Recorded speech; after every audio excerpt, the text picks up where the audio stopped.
Hello, everyone. Wanted to pop on and answer a quick question about weighing oneself during eating disorder recovery. And if you don't want to weigh yourself, but you are currently weighing yourself, how do you stop weighing yourself? So there are two schools of thought within eating disorder treatment.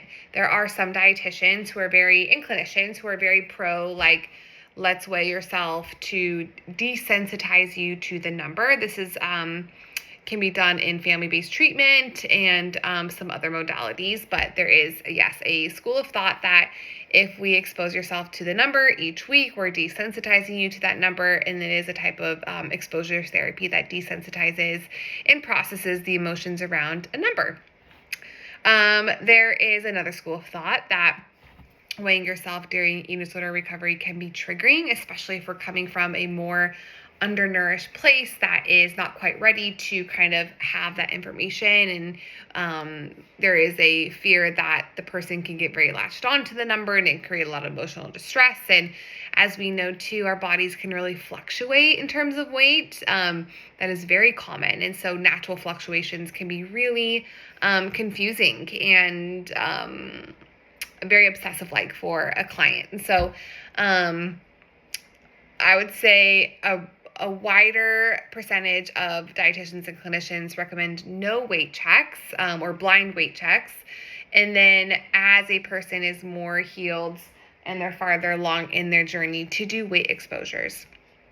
And that is to allow a client to see their weight and to process the thoughts and feelings that come up with that. Now, let's say you are someone that is currently weighing yourself and you're like, this is exhausting. This is not good for my mental health. I'm really struggling with this. I always recommend titrating down with the weight check. So say you weigh yourself every day. Then I would say, okay, can you weigh yourself every other day? And then journal about the thoughts, feelings, fears that come up on the days you don't weigh yourself. And then during the time that you usually weigh yourself, how are you doing something else to fill that time? Literally move your scale, put it somewhere else. If you're always weighing yourself in the morning, do something where it gets you out of, your usual routine, do something else during that time. Really try to put up lots of boundaries around when you'd weigh yourself, and then go every 3 days and then every 4 days and continue to build that tolerance. And then when an urge strikes, so let's say you haven't weighed yourself in a while and then urge strikes to weigh yourself, I would get really curious of like what is coming up for you in that moment. Because weighing yourself or the urge to weigh yourself can be really linked to this feeling of you're feeling unsafe, that there's something in your external environment that is needing some sort of security and safety and reassurance, and therefore it's like, I will weigh myself. And so I'd be really curious, how do you create whatever feeling is coming up for you to really explore, like, what is coming up? Why do I need to weigh myself? What would that achieve? How can you fill that need with something else? Let's say you're like, I'm feeling unsafe. I'm feeling fearful. I'm feeling, XYZ. Okay, I know I want to weigh myself, but instead I'm actually going to call my best friend. I'm actually going to go home, change into the comfiest clothes I have, watch my favorite TV show, and just like really self-soothe and make myself feel safe.